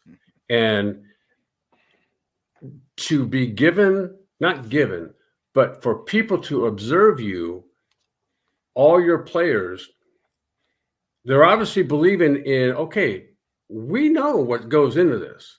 Everybody knows who plays how hard it is to win in that league. A lot of teams can make it look easy after a while, but it's not. And so I think within that team and the roster and the coaching staff and everybody involved can see the progress. We can see the progress. And I think that speaks again to there's very few head coaches you could put in that position. And today be where Coach Eberflus is. Very few. And with no head coaching experience, by the way, before he got this job. And so I think he's taken it very serious from the word go, but he doesn't come across as uptight. He comes across as we're good. And we know there's things to address, and we're addressing them. And if I was playing for somebody like that, that it would be awesome, because I know if I just do what I'm doing, we're going to get better. The people around, I'm going to get better myself. The people around me are going to get better. The coaching staff is obviously going to get better. And it seems like, again, I don't want to, hey, we're not on a 10-game winning streak. We're on a 2-game winning streak, and it's at the end of the season. Still, I think there's progress there, and I think a lot of, damn near 100% of that goes to Matt Eberflus. I couldn't agree with you more. It's it is very easy, and every single person just talks about how much they respect him, they love him, and they don't have to say it, but you see it, because they will run through a brick wall for the guy. I asked the guys about swarming to the ball. I'm like, you guys are swarming to the ball like crazy. Is that? And because that shows that you're still in. That shows you believe in this defense, in this scheme. That shows you believe in your head coach. The way these guys are flying to the ball, because you and I have been on teams where there's guys that, well, I'll make a business decision. He's tackled. I'm fine. I'm good here. No, you got guys flying on the pile, pushing piles back. You have the buy-in is just something that's unfreaking believable, and it's great to see. And I'm so happy for Eberflus, because, me along with a lot of other people, we were on him hardcore. And then I stepped back, wait a minute, there's politics involved. It's not just, unfortunately, at that level, there's politics involved. And let me take a step back and kind of see, and that's what I came up with the theory. He's a defensive guy, and to do that to a defensive guy as a head coach, to take that defense away, that's got to hurt you to your core. But that's why I said, hey, you know what? I'll take care of you for the 24 season when we're really going to evaluate. And if it keeps going the way he wants, the evaluation is going to be pretty quick, because, a defense like that, offense on the rise, I'm excited. I mean, I got it. When he took over, the defense was already flatlined. Yes, it was. So last year, it's like they pulled the plug, so there wasn't even a line to be going across the screen. and from What those, did you say, Eric? The machine was unplugged. Exactly. So from those ashes to be where they are yesterday, and have been building towards the back end of this season, and you would think, okay, when a player, any player, there's a lot of them there. There's 50 some odd players there. When one player gets asked a question of whatever, there would be a hesitation somewhere by somebody, okay, what do you think of Coach Eberflus? There's no hesitation. They're all like, I'm in. Great coach.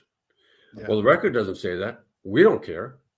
And so I think that's, again, as you mentioned, 4 games left. The team's been rising. Now they won a couple in a row. Out of these next 4, which all seem winnable, if they all compete and win, let's say 3 of the 4, and especially the last one winning against Green Bay, I think that does save Coach Eberflus his job and keeps the program consistent. So a couple more questions before we have you going. Guys, we're joined by Erik Kramer, former Chicago Bears quarterback, talking Bears football here on Shawn and Maya in the morning on Sports Zone Chicago. If they went out,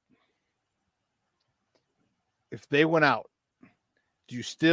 Getsy still gone? Because if they went out, Eberflus is here. Hands down, it's not even a question. That's topic is dead. It's over. He's here. Does Getsy still stay? That I'm not so sure about.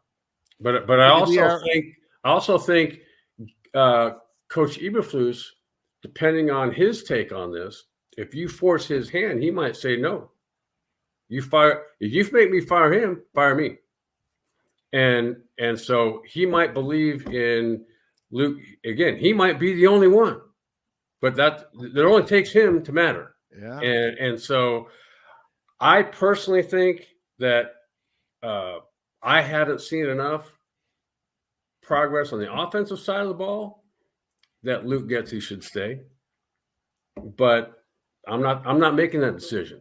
But I don't like, if you compare this offense as from where it started, let's say this year, let's take this year, for example, where it started this year to where it is right now.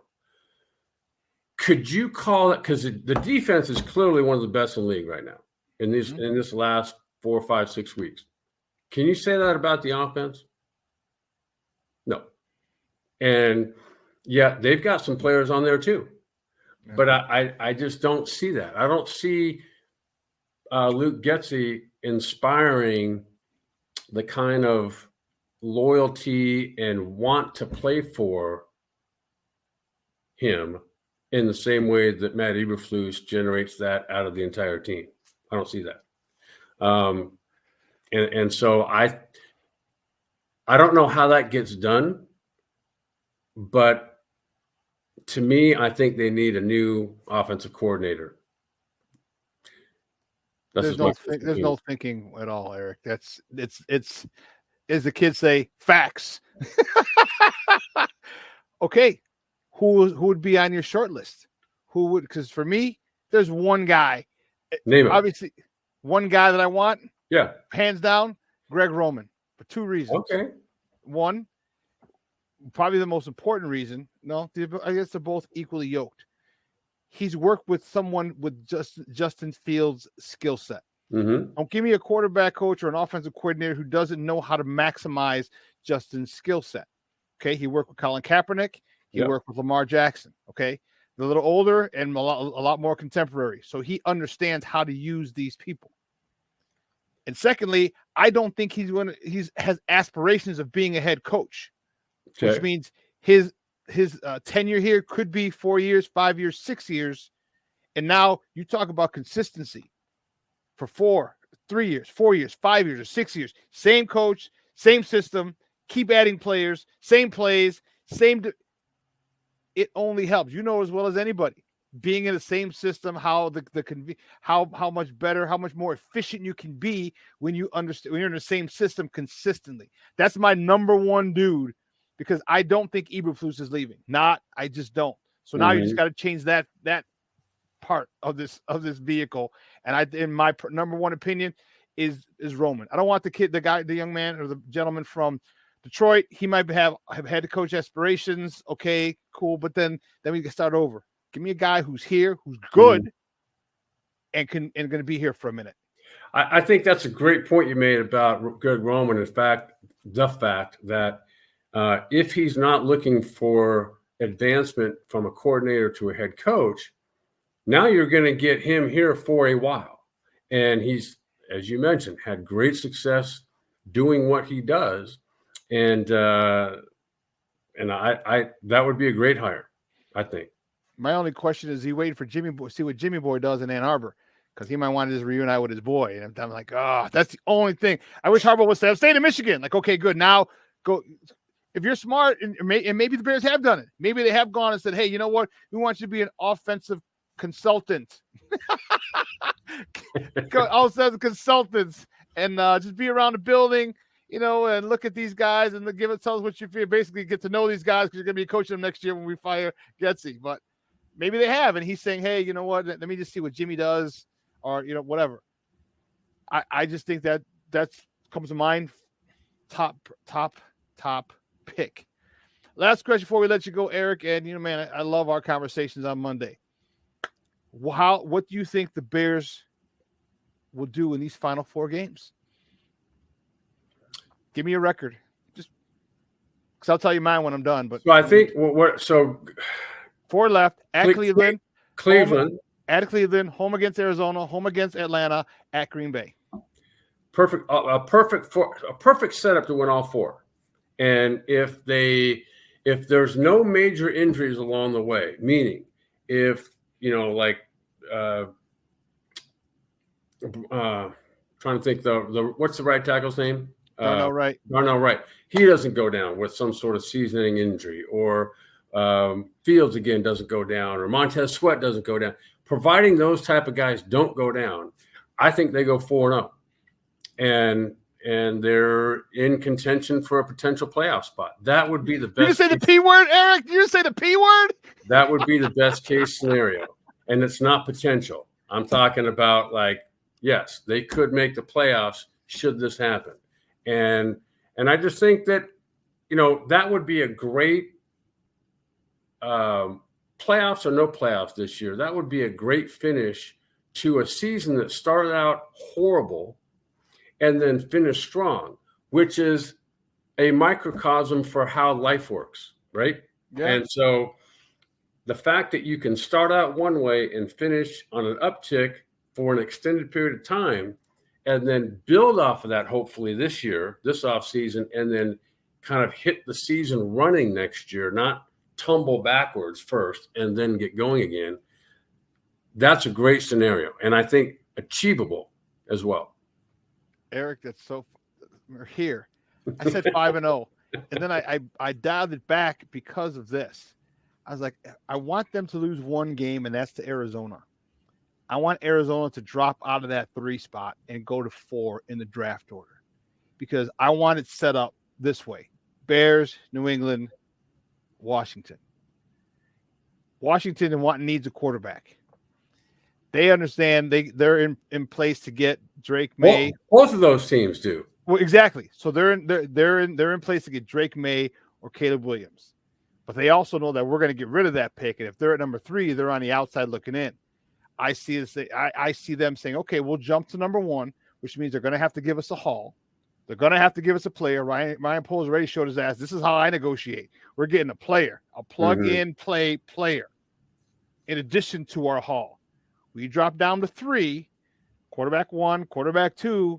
Marvin Harrison Jr. is still there, so we get Marvin Harrison Jr. plus a haul. Now that's the way I hope it plays out, but that's the only reason I want the Bears to lose to Arizona. Get them out. And people go, oh, it's gonna be hard. How do they lose Arizona at home? Arizona's a warm. I was like, I would be like, listen, just relax. You're like, no, this is all draft related. Trust me, it's all gonna work out. I'm gonna pull a Hannibal Lecter. I love it when a plan comes together. Right. I mean, here we are. This draft and free agency talk in Chicago started. Seems like a couple months ago, but you're really just, as a player and within an organization, you're playing to win every game. You play to win the games. You do. There's no strategic losses. And so, that's for people like you and me to talk about, but that's not what they're thinking about. Oh, no. You know what, Erik? If they won all 5, I'd be happy. Under protest, but I'd be happy. Or the last 4. Because I said 5-0 before this week. Before yesterday. All right. Before yesterday. And then I was like, 5-0. And people laughed at me. And so yesterday I texted my people, 1 down, 4 to go. Good call. I like it. Great stuff as always, Erik. Do me a favor before we let you go. Let everyone know where they can find you. First of all, let them know about your book that you have out that's doing really well on Amazon, please, and then where they can find you online. We've talked about this a couple times. So the book is called The Ultimate Comeback. It's my personal journey, and then you can always find me at EK Pass, and that's where I'm hanging out. Great stuff, my man. I appreciate it. You been able to come back to Chicago during the next 2 home games, or are you still staying out left coast? I'll be back out there actually. I won't be there for the game, but I'll be there for an event that's going on. I think it's December 14th and 15th. So okay. Unfortunately, I'll miss the game, but Okay. I'll be back here watching it. Cool. Well, make sure you hit me up if we can connect. That'd be great. You got it, man. All right. Thanks a lot, buddy. You have a great day. Okay, you too. All righty. Guys, that's Erik Kramer, former Chicago Bears quarterback. He said they can run the table. He said they can run the table. Cue up Jay-Z and run this town. Hey, Luis, get the book. Man, great story. Great story. Yeah, all the best to Erik and his family. This dude, man, he's I've been fortunate to call him a friend, man. He's a great dude, and we talk off air at times. Man, yeah. Well, Cornelius, I know you're saying who the other three receivers are just as good or better than Marvin Harrison Jr. I would argue I don't know about better. There might be guys who may be just as good. There might be. All right, you got Neighbors, the kid out of LSU. You got the kid out of Washington. But sometimes you just want to pay full price. And I'm not saying those guys can't be great. I'm not saying those guys won't be great. I'm not saying that at all. I'm just saying it would just be nice for us to be able to finally take control and get a number one receiver. It's in the draft, and you pair him with DJ Moore, because you're going to extend DJ Moore. I think he's got another year or two left on his contract. Let me check. You're going to extend DJ Moore. That's not even a question. All right, it's not even a question. And contract. Here it is. And then you have him under contract for 24 and 25. So we have him for 2 more years. Next year he makes 15.8, and in 25 he makes 14.8, and 26 is a free agent.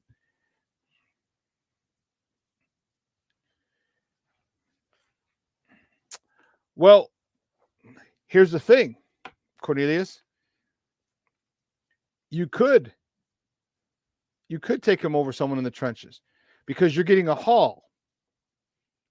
Okay, if the situation in the scenario plays out the way that I want it to, all right, we lose to Arizona, or Arizona wins another game somehow and they fall to number 4. However they get to number 4, fine. You trade to number 3. Okay, and put it this way. Let me tell you this: if they're at number 3, and Marvin Harrison's there, and they don't take him, and they take that left tackle out of Penn State, I'll be all right with it. I'm not married to Marvin Harrison Jr., but if I can get the best college wide receiver in the draft, the one who's and again, he's a project. He's a prospect. All right, they're talking about him. I mean, they're talking about Caleb Williams and Drake May. Prospects can hit or they can miss. I don't know. He's a can't miss. There's no such thing as a can't miss. He's as close to a can't miss as possible. It's possible. But again, Cornelius, if we decided to take an offensive tackle, a left tackle, and shore up that offensive line, how can you expect me to get mad at getting a bookend left? We already got the right side in Darnell Wright, and then you go get the left side in Olu. Braxton Jones can be a swing tackle. Braxton Jones could be imagine that as a swing tackle, Braxton Jones. So the haul you're going to get is insane as long as we maintain that number 1 pick. It's going well. I don't anticipate Carolina getting good all of a sudden. I don't anticipate that at all. So,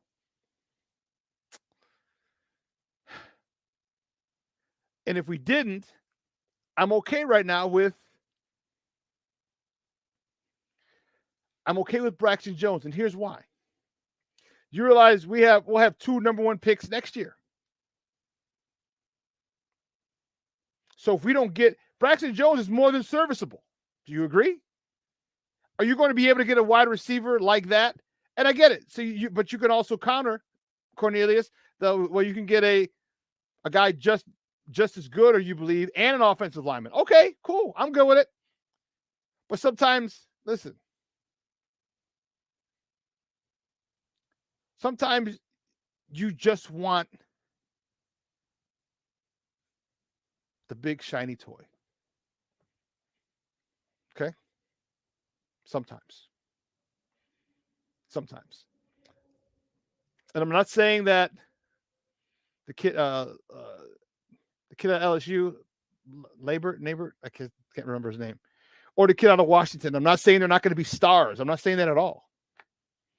They could very well go on to have better careers than Marvin Harrison Jr.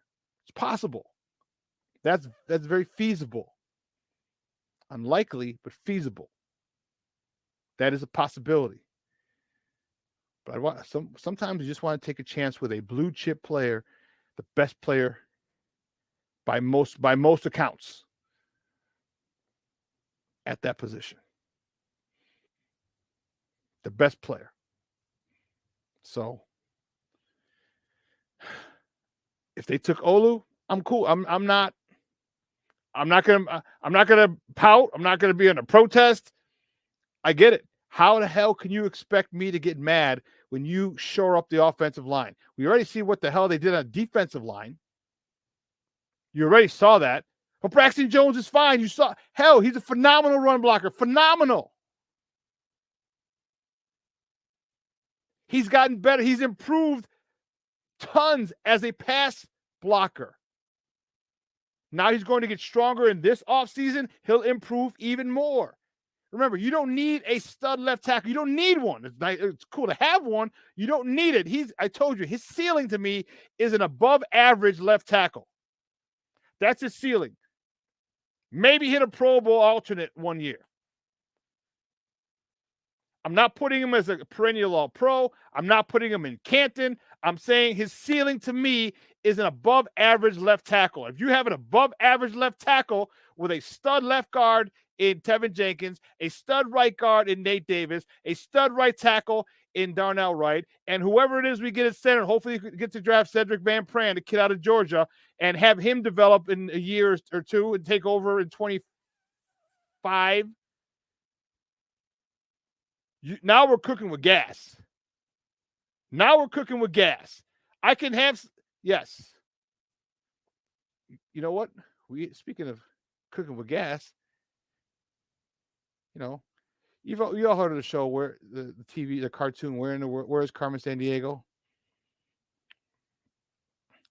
We have a new show here on Sports Zone Chicago. Where the hell is Jason Palmer?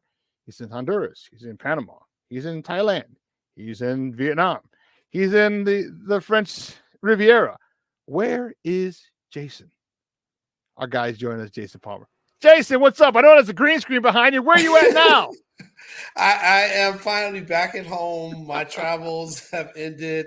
Amsterdam is a lovely city. I encourage people to go there, and went to the country of Ghana, and I was also in the city of Boston. And then I came back sick. So I've been on the pup list. What's up, Cubs fans? I know y'all are like, what the hell is going on? I had to call Shawn last week from the urgent care center. I was getting pumped full of antibiotics. So I was on You're like, what happened was I'm in this place called a morgue. Emergency room. So I've been on the pup list. I got clearance the other day. I can come off the pup list. I can actually talk now. You all can understand me. I'm not coughing, and it was a rough 2 weeks, man. But hey, congratulations on your Bears. Wow, that was a big win. That was the best win the Bears have had, I'd say, easily in the last 2 or 3 seasons, man. They beat a real legit playoff team, the division leader, beating a team in your division in December, which shows that your team is getting better, that you're making progress. That's a huge win, man. That was a huge win followed by the victory that they got before that. So you got 2 in a row. First time you've done that in a couple of years. Since 21. Wow. Just a great day, man. And that's one of the things we're going to talk about tonight on What's Up, Cuz. But we're also going to focus on the Bulls too, man, because they got a little resurgence going on as well. And, I feel like here we got to queue up freaking what's his name? Will the dude I can't stand. Saturday night. Who's Will the dude? Ferrell? Will Ferrell. We're going streaking. We're going streaking. You got 2 teams streaking now. Right. And we're going to, Lance and I are going to discuss that. How much of that is due to Kobe White's emergence and how much of that is Zach's disappearance. Is that addition by subtraction? There you go. So we're going to talk about that tonight, man. But, we're very happy about the Bears. We'll definitely talk Bears. We're going to talk White Sox and Cubs and what didn't happen at the winter meetings because there wasn't meetings, but I don't know how much really happened. So go talk baseball winter meetings, what it means for Chicago teams, and we got a lot of good stuff to talk about, man. And we're definitely gonna have 2 guests tonight. We've got the head coach of the city champions in swimming from Whitney Young, Gerald Winston. He's going to come on and talk about public league swimming, and they got the city champs. And then our second guest, we got a college basketball coach, Ansar Al-Amin, is going to be joining us. And he has trained LeBron James, Stoudemire, Carmelo Anthony, and he's really helped those guys develop their games. He's now a head coach out at the University of Omaha. So it's going to be a well-packed show, and I just want you all to know, even though my Dolphins are playing tonight, I will be doing What's Up, Cuz all the way until 8 o'clock. Now, my eyes may do like this as I'm doing interviews, but we will be there tonight, Shawn. Dude, that's awesome. Looking forward to it. Yeah, man, it was a big win for our for Bears Nation. A lot of things, a lot of good things. And I was just talking with Erik, like, I think after yesterday's key win, like, I don't think Eberflus is going anywhere. I wanted Harbaugh. I think he'd be phenomenal for it, but you know what? 1, he might ask for too much control. 2, he might not want to keep. I mean, I don't know. I don't think Eberflus is leaving, and a couple of reasons I mentioned. 1, the defense is looking phenomenal, and 2, and most importantly, he hasn't lost that locker room. We haven't seen a lack of effort by this team, offense or defense. We haven't heard anybody chirping. After a 14-game losing streak that spanned over 2 seasons, not one person popped off. Not one person went to social media. Not one person said rumor, according to such and such. Not one person. That's the sign of a true leader, to keep everything and everyone happy or in house, and keep them believing that even though we're in the middle of a 9, 10, 11, 12, 13, 14-game losing streak, the work that we put in is going to show off, and it has. Yeah, remind you of a successful Bears coach from the past, Lovie Smith. Yeah. Remember what we always used to say about Lovie? His guys always play for him. You never heard him say a bad word about him. Man. And I think we have our Lee Harvey Oswald, and that's Getsy, and he deserves it. He needs a fall for this. And I think you get a great. And I was telling Erik, go get Greg Roman. I said, go get him now. Put him on staff. Say, hey, you're an offensive consultant. All right. This way you get to know the players that you're going to be. You may be coaching next year. No, go get one of those guys. And you know what? And truth be told, I don't give a damn if Getsy doesn't like it. All right. You had more than enough time to tailor this offense around Justin. You had more than enough time to stop calling these stupid ass plays of pitch on 4th and 1 to DJ Moore, the tush push. You had more than enough time to get a big jumbo package for 3rd and 1 and short, or 3rd and 1 and 4th and 1 in short yardage situations of the game, and you haven't done it. So no, there's too many. And you try to take Justin away from running, okay, as opposed to evolving it from run into pass. There's just too many things that Getsy has done, and he's got to take the fall for it. Everyone's got to have a patsy. Okay, but what if the Bears win these last 4 games, as you and Erik are thinking they might, and Justin plays consistently the way he's been playing? Now, does that also save Luke Getsy's job? Nope. Hold on. Me. Hell no. Okay, Shawn, straight to the point this morning. I see. Someone's got to fall. It's politics. It's got to be a patsy. And here's why. Greg Roman, to me, as I told Erik, this is a guy who is, one, proven. Mm-hmm. He's worked with Colin Kaepernick. He's worked with guys who have skill sets like Justin's. Mm-hmm. Colin Kaepernick, Lamar Jackson. Don't get much more similar skill sets than those two guys with Justin. I don't think he's going to aspire for head coach. He would have tried to be a head coach a long time ago, which means longevity for us here. Even if it's 4 years or 5 years. Even if it's a maximum of 5 years, do you realize what you can do in 5 years with him running the show on offense? With after this first year, no one having to learn a new offense, DJ Moore not having to learn a new offense, offensive line not having to learn new blocking schemes, running backs, quarterback, how advantageous that would be to have the same play caller. So now the quarterback and the play caller can be here. Like, oh, this is what you're going to call it. You knew it. Exactly what I thought. Good call, Justin. Exactly what I would have called. The continuity would be huge. And man, now we're looking at some serious playoff runs. But now you're also asking Eberflus to sign off on that move. Well, I mean, he could say this is my guy, and I'm not for that. He could very well say that. He say that now. And then now, if you do that, now you've made your head coach mad. So, I mean, I get what you're saying, but there are politics, and the politics goes both ways. Now, you're right. I don't know how many cards Eberflus has. I wouldn't think there's a lot because he's still a new head coach. So it's not like he's, Bill Belichick or somebody who really can lock down on that. But it's going to be very interesting. I think what the Bears have done these last couple of games is that they've made themselves watchable again for the average Bears fan. Relevant, yeah. In a positive way. In a positive way. It's kind of calmed everybody down these last 2 weeks. People are not as irate. Okay, we're starting to see things more clearly.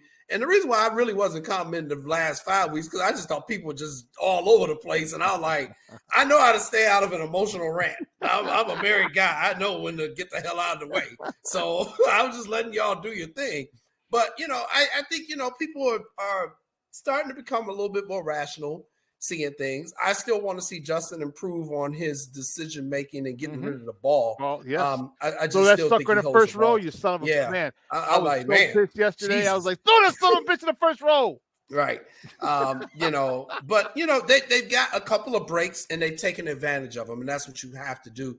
Detroit jumping offside was just completely stupid. And then not having someone over the top on 4th and long on that play. I didn't know what they were doing, but teams make mistakes. You got to take advantage of it. I mean, look at what the Chiefs did yesterday.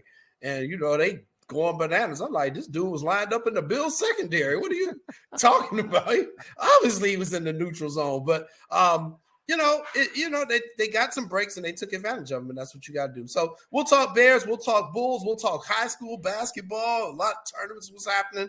We'll talk what happened at the Prep Bowl. You beat Lance again this season. I beat him. Lindblom beat Kenwood in basketball, so I'm gonna be talking crap. So it's gonna be a rough show for Lance Irvin. Hey, great stuff. We'll see you at 6:00. All right. Yeah, see you at 6. All righty. Hey guys, listen, we got 2 hours is come and gone. Man, what a phenomenal show. I want to thank Erik Kramer for joining in. Sit with us. My man Nomad joined in at the beginning of the show. I appreciate you coming on, man. It's always good to talk football with you. But don't forget, 12:15, Second City Sports with Lakina McGee and Sidney Brown. They're going to join us. And then 6:00 tonight, all right, we're going to have, you just heard, Jason Palmer and his cousin, Lance T. Irvin, with What's Up, Cuz. However, leading up to that, we're going to replay this show. This show will be from 4 to 6, leading right into What's Up, Cuz. So, man, we got tons of it. We got tons of Sports Zone Chicago stuff. So make sure you tune in today. Our Roku channel, our YouTube channel. All right, make sure you follow it. And great stuff. So listen, I want from everyone here at Sports Zone Chicago, guys, you have a wonderful day. The weather's going to be nice this week. Hey, tell your loved ones that you love them. All right, give them a text, a call, whatever. Just let them know. All right, as I always say, tomorrow is promised to no one. All right, folks, I got to get out of here. I'm your boy, the Superback Shawn Sierra. For everyone here from Sports Zone Chicago, I'm out of here. Peace out.